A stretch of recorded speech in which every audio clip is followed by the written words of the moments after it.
Hi, everybody. This is Fred Bruin with Remax Parkside Real Estate.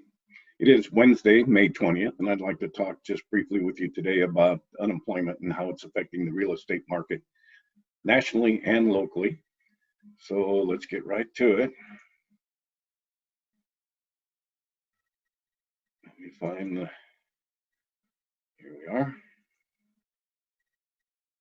So I've shared this graph with you before, um, and it talks about the projection for this unemployment. And we can see that JP Morgan and Goldman Sachs both project very steep negative unemployment numbers. And of course, we know that we've been experiencing this week over week here for the last 6 or so weeks. But they also are predicting a very steep improvement once the lockdowns are lifted. Now, this was about 4 weeks ago when this chart came out.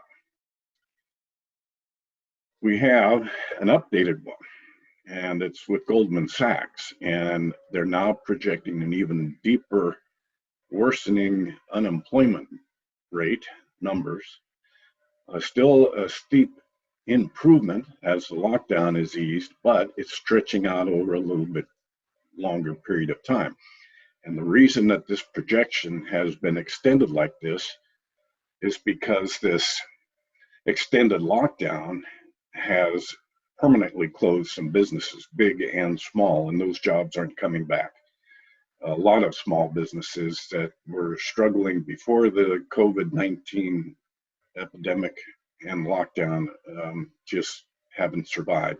And I heard just a couple of days ago that Neiman Marcos, who was on the edge before the COVID-19 epidemic, are closing their doors for good, and those jobs aren't coming back. What I've read also, over 100,000 small businesses have closed for good across the nation. But let's look at this one again. Who is unemployed? And this is by sector. And we can see that by far, 37.6% of the unemployment claims are coming from servers and bartenders out of the restaurant service industry.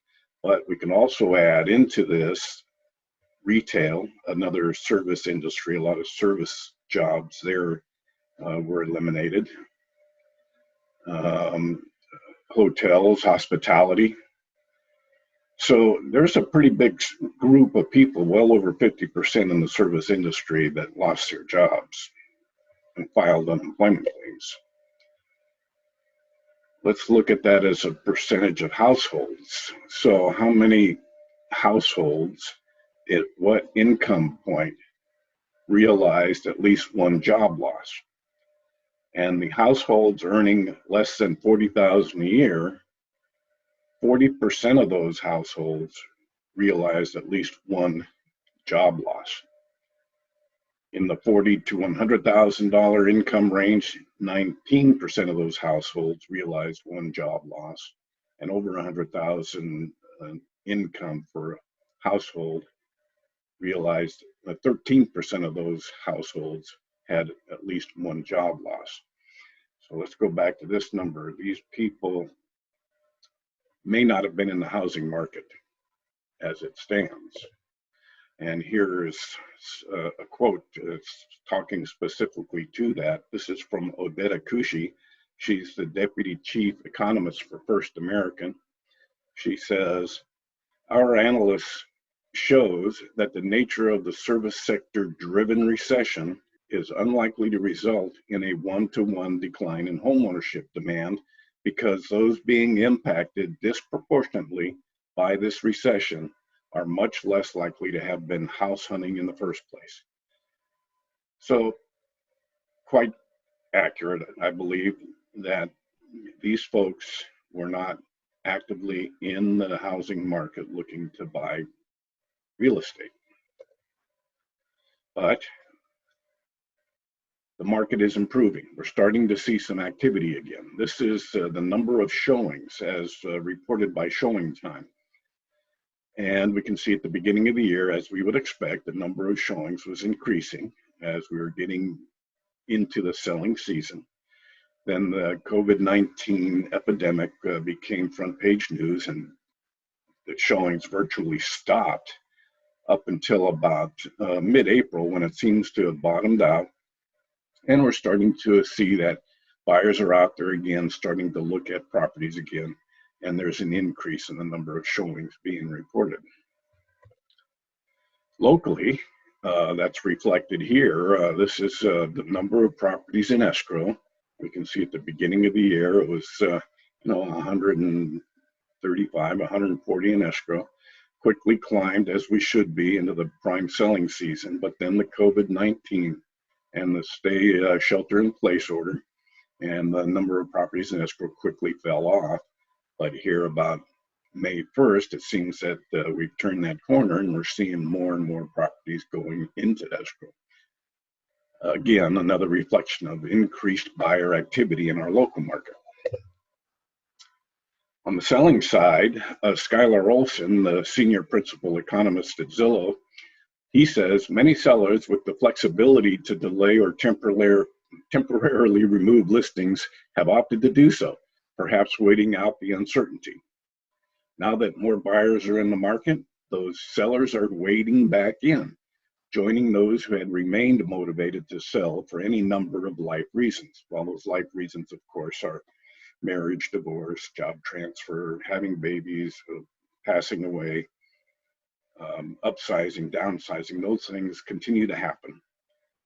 And we're starting to see that those sellers who withdrew or were temporarily waiting because of this uncertainty, that's a big word right here, are now coming back into the market.